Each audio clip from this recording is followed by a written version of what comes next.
Thank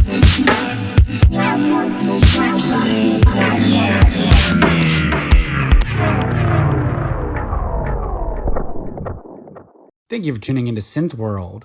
I'm your host, DJ Nomad, and I'm thrilled to start off our 2026 interview and 2026 year of SynthWorld with a new guest to the show.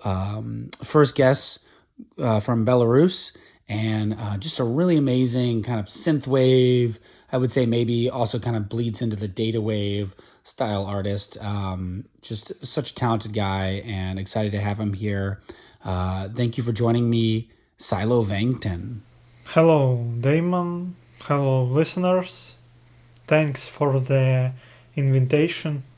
So I'm just curious, I want to get you located on a map. I mentioned Belarus, and I want to make sure, are you still located in Belarus? And if so, what city do you live in? Yes, I still live in Belarus, in the city of Brest, which is one of the regional centers of Belarus. About 300,000 people live here, and for comparison, 2 million people live in the country's capital. Also, just kind of curious, pretty much everywhere when I have guests on the show, what the retrowave scene is like there. How's it been welcomed or not welcomed? How do people feel about it? How is it going? And I guess, how would you say that music is received for your neck of the woods, which would be, kind of across Eastern Europe? I can't answer this question with complete certainty because I've always primarily focused on Western culture. But I saw that any attempts to promote a particular culture in my country were unsuccessful. They quickly faded away. I can only say that when Retrowave was on the rise, there were several artists. Some of them have already ended their careers, while others have established themselves on the scene. For example, Fury Weekend is now a popular artist with classic high-quality synthwave. I also noticed that Russia has formed its own separate synthwave subgenre called Soviet Wave. I listened to a few tracks, but it's not my mood. Also, Russia has produced a lot of Darksynth, and again, that's not my genre, except for Carpenter Brute and a few tracks from Dance with the Dead. Do you remember the first time that you if you're able to kind of bring me back to the genesis of your music, do you remember the first time you felt like kind of a deeper connection to music that sort of, propelled you towards production? I love music and always have. I have accounts on Last.fm and Radio Music. Since childhood, I've listened to a lot of music, delving deeper into the underground in different genres. I remember how in 2014 I downloaded FL Studio, and all I managed to do was slow down my favorite songs. But a year later I met a dubstep producer named Mighty Duck. We became close friends, and watching what he was doing, I thought, why can't I do something of my own? I have a good ear for music and I have good taste, which is already a good foundation. So I started learning software. First it was LSDJ. I've always been fascinated by these chiptune blips. So I downloaded a Game Boy emulator on my phone and found the LSDJ ROM.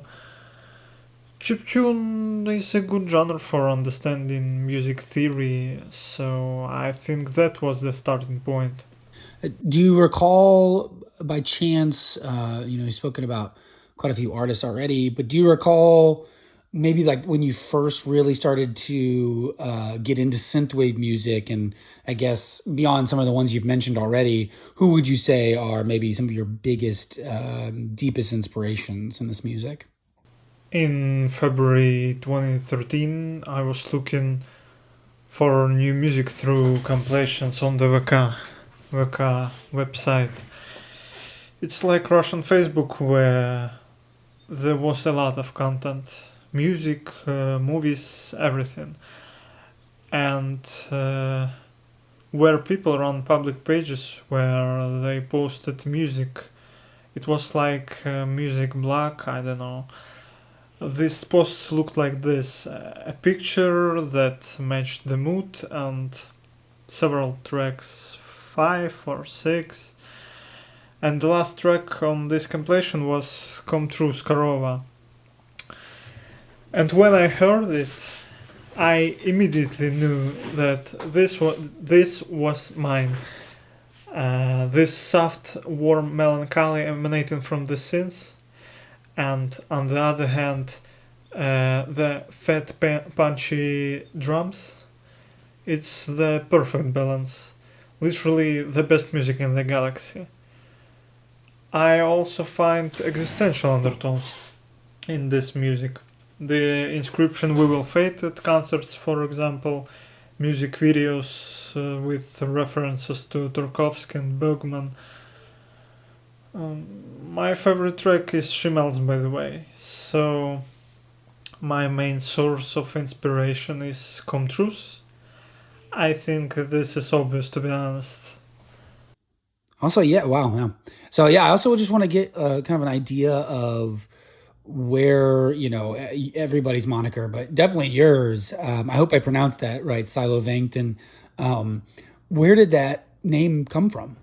As a curious teenager, I was interested in psychoactive substances, but I don't use drugs and I don't recommend anyone else to use them if you ask.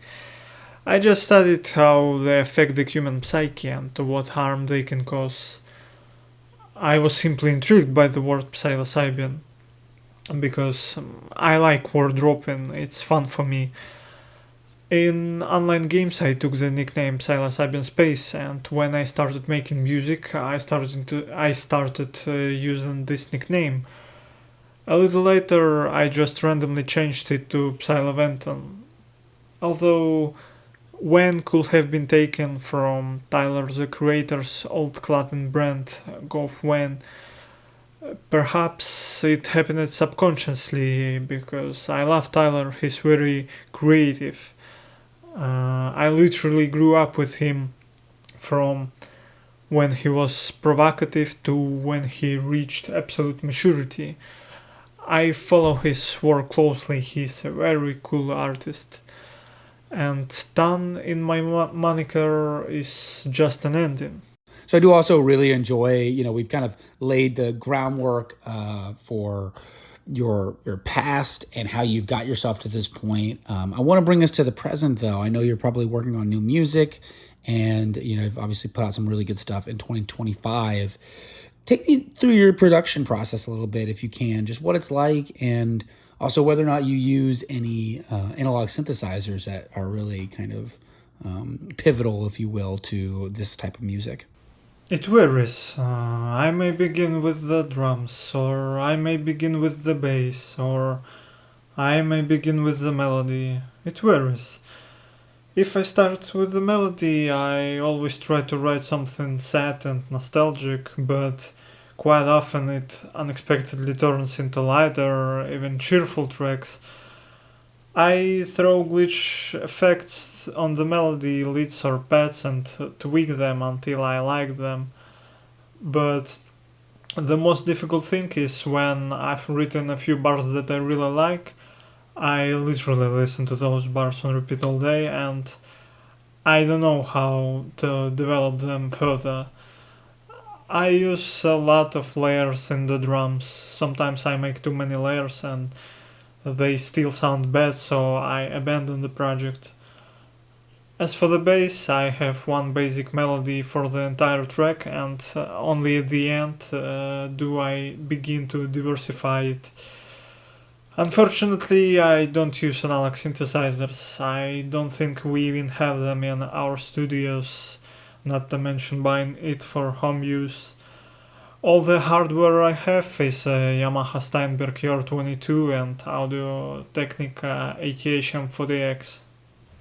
I know I just kind of brought us back, or to the present, I should say. But I do want to just for a moment, since we're talking about your production process and the beginning of your music, I do want to kind of just step back a little bit to your first release, Aperture, I believe a handful of years ago. Really shows, in my mind, a lot of your raw potential and promise as an artist that I think only in my mind, only a few artists that really kind of carry this type of, area of, if you will, of the synthwave subgenre or the retrowave subgenre, which is a little bit more, serious in tone, if you will. And I think of no surprise that Comtrue's potentially as an influence of yours. I think he and a handful of other artists really nail this style, and I think you're one of them. So if you can take a step back, how do you view your first record now? Yeah, 5 years later on, and maybe what advice would you give to young producers who are really trying to hone in and polish their creative vision over time? Thank you for your kind words, but I disagree.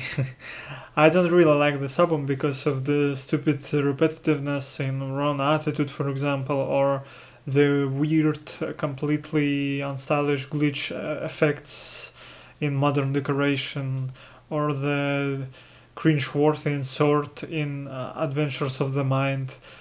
I just wanted to add something to the intro. I came across a random voiceline sample from the game. I put some effects on it and left it like that. At the time I thought it was okay, but now I feel really cringe-worthy about it. But there are also good things. I like the intro origin, the melodies in Adventures of the Mind, the mood in Regret and FAR, and the energy in High Risk. But the most important question I've been asking myself for the last year is how I made it so loud. This album is louder than all the subsequent ones. I think that's why this album is listened to most often. As for improving creative vision for young producers, use art. Develop your listening skills, watch good movies, play indie games with deep stories, try to understand another artist's idea or interpret their art in your own way. Thought must rise. Thoughts give rise to emotions, and emotions can give rise to art. Awesome. Yeah. So no, the other thing I also want to kind of dive into, slightly off topic from your music, but just to get an idea of where you stand from an influence in terms of retro movies and in media, if you will. So I love to do a desert island question. So desert island, what are your top three, retro sci-fi, let's say thriller movies? Well, I don't want to mention legendary movies like Blade Runner, Alien, because that's obvious. These movies are masterpieces. I'd rather talk about some more underrated movies. Strange Days, for example, is an underrated movie. I wouldn't say it's exactly sci-fi, it's more of a detective, psychological, futuristic cyber noir thriller with good actors and an interesting atmosphere. It came out in 1995. Is that retro enough? I don't know. I didn't know anything about this movie and watched it on December 30th, but the movie takes place on December 31st, which surprised me when I watched it first time.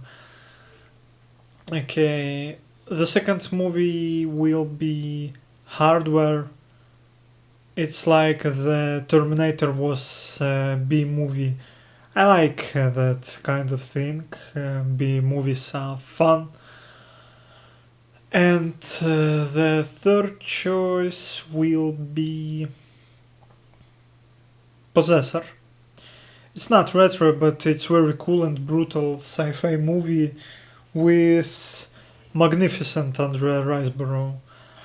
I've been following her work since Mandy, and she's a very cool actress.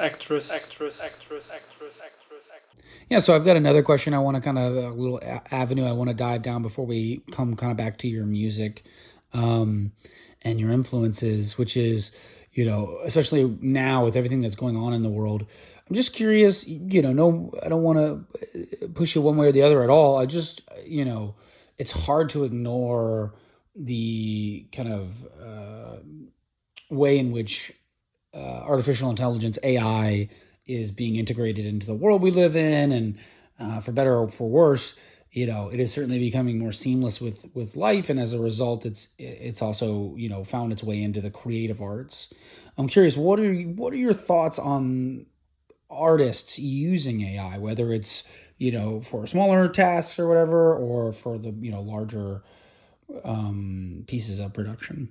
You can do whatever you want, but if you use AI in your creative work, just don't talk about culture. It's not creativity, it's business. I'm not in business.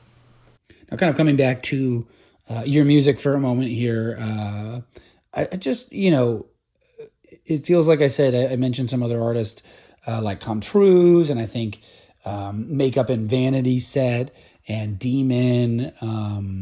There's one I'm missing really right now. That's gonna even like Memorex Memories, and there's more, but they all, I feel like, have this kind of more, again, serious, darker, kind of more sinister side of the synthwave, data wave spectrum. And I'm just curious, what is it about that sound palette that you get to express, if you will?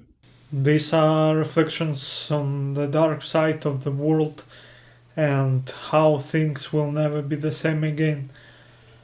And it always seemed to me that the dark side is more honest and sincere than positivism. As if there is much more darkness in the world than positivity. The light side seems sterile and false. Yeah, and the thing I found is your music seems to sort of follow a fairly linear path, if you will, vibe wise, with the exception of 2023's Escapism, which is certainly more, decidedly more lo-fi, happy, and kind of relaxed in comparison. What was the motivation for that album specifically? What was kind of the motivation for that creative deviation, if you will?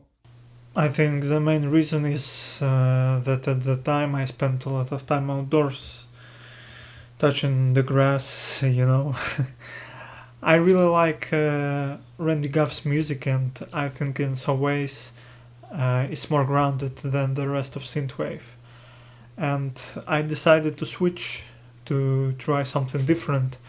I like experiments. I like to try other genres, subgenres, and don't like to stand still in my creative process. So, inspired by home and Memorex Memories, I made Escapism. Very cool. So yeah, and then now that brings us to some degree to some of your more recent releases, and I think no better one than to talk about your most recent full release, which is Reality Resolution. Fantastic album. For anybody listening, I would highly recommend. And I think a really kind of full circle album for you that I think comes together really nicely, showcasing how brilliant some of your bass lines are, some of your sound design is, right? Some of the atmosphere that you create in this world. Can you speak about some of your favorite tracks from the album, and if there's any deeper meaning behind what you're trying to, convey, if you will, using these just beautiful, glorious synthesized sounds? Thank you. I've been working really hard on my latest albums for a long time. It's still not perfect, but at least it's interesting and I really like some of it. For example, the second part of Marcocosm. I hope if I become more popular, someone will make a 10-hour loop of the second part of this track, because I think it's really good. At the time I was creating it, I was listening a lot of Croatian Amers album Pomegranate. This is experimental electronic from Denmark. And I think the second part of Marcocosm is similar to something from that album.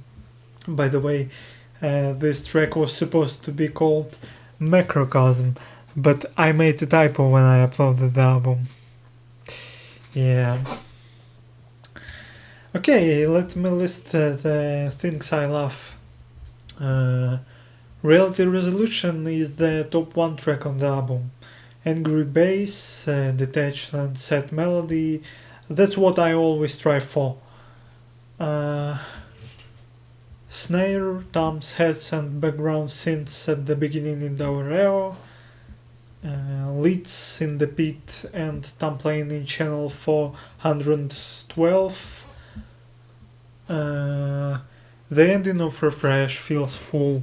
I love the chords and the bass melody. There's also an interesting bass melody in the next track, Spectral Uptick, in the second half. Silhouettes, the top 2 track, perfectly glitched synths in the first half, both background and lead. I can listen to this forever. Dice Wire, I love the loop in the background of the second half of the track. I can also listen to this forever. The flute in the quadruple exposure, it was inspired by a track by a Russian indie band called Autosport, I'll Get It. The second half in modular, with the trembling bass and interesting synth in the background, is also good for me. That's all, I think. So one of the things I always try to press some of my interviewees on, because I really do believe that having a vibrant and active live performance scene is definitely important to growing Retrowave and kind of having it take some bigger steps in the future that I think it can and should take, because the music is just so incredible and the artists are amazing, and I just I believe that to my core. I couldn't find any videos online of you playing live. I know I feel like a good chunk of the artists that play your kind of type of music, if you will, don't. But do you have any interest or plans in the future to perform your music live, or have you done so already? Unlikely, and I'll explain why. Firstly, my fans are mainly on the other side of the world, and there aren't that many of them. And there are no local festivals where this kind of music is played. Secondly, I'm not sure people want to listen to this kind of music at concerts. Seriously, people mainly go to concerts for danceable, energetic music. Thirdly, I don't know how to play this kind of music. Just play tracks on DJ equipment? That's kind of boring. I liked Comtrue's concerts when he toured with a drummer. It was really unusual. In general, I'd like to play dubstep or techno on DJ equipment, but that's certainly not Psilovangton. Very cool. Well, and then so that brings us to the very present moment of right now, 2026. Happy New Year. What would you say overall you think that, or think, or hope, or know that 2026 is going to hold for Psilovangton? I don't know, maybe the end? I have a few demos and I think they'll turn into EP, but my enthusiasm is fading. I made a lot of music, but I'm very bad at promotion, and right now that's the only thing that matters. I don't see any label that would fit my music. Most curators don't include my music in their playlist, saying Your music is too unsynthwave, and that's okay. I understand that. It really doesn't sound like classic synthwave, and I'm bored making classic synthwave. To be honest, I want something interesting, but it doesn't fit the current market. I spent a lot of time creating albums because I enjoy making only full length albums, but the modern music industry requires you to push out singles. I don't want to do that. I also design and draw the covers myself, make visuals for any promotion, Spotify canvases. Even though I'm not a designer, it's hard for me, but I can't outsource it. I don't believe anyone can reflect my music on a cover or video better than me. Or I can talk about problematic platforms. 4 years ago, I thought Spotify was the future, but I was wrong. Spotify has a lot of problems, but the most surprising thing for me is that there is no moderation. For example, anyone can upload your slowdown or speed up track. A few months ago, I told the composer of Cyberpunk 2077 on Twitter that someone was uploading his tracks to Spotify and making money from them. Or this week, I saw someone uploaded the soundtrack to the popular indie game No I Am Not a Human. I asked the devs on Twitter, did you upload this? They said, no. Why is this happening? It's stupid. Playlists called Synthwave that include TikTok tracks with Crystal Castle sound. I don't know, it kills any desire to make music. Also, music promotion in 2025 depends solely on TikTok. To become a popular musician, you have to record several videos every day. I don't want to do that. So, I don't see how I can grow without betraying myself, and whether I even should grow in this industry.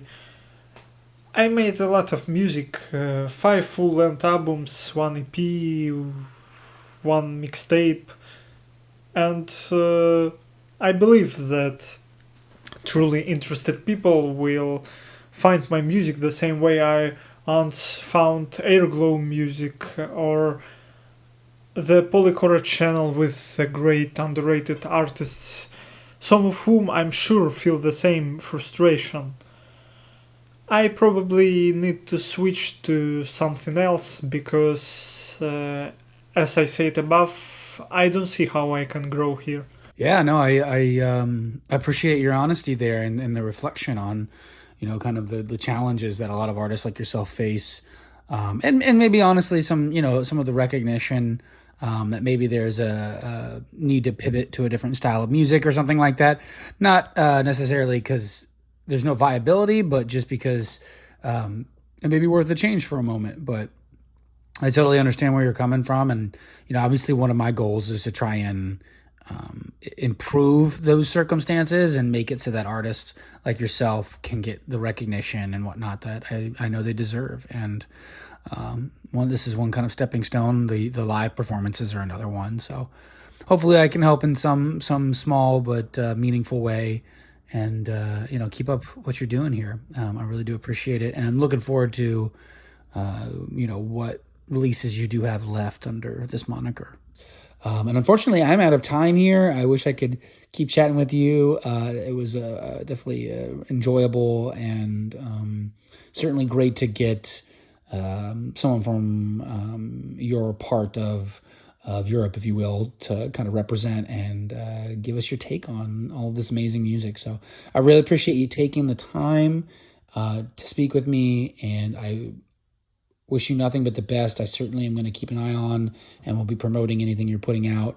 But for the SynthWorld listeners who are just getting a little taste of who you are and your musical universe you have built for yourself as Psilovangton, where can SynthWorld listeners, anybody else listening here, go to get more of your music in their lives?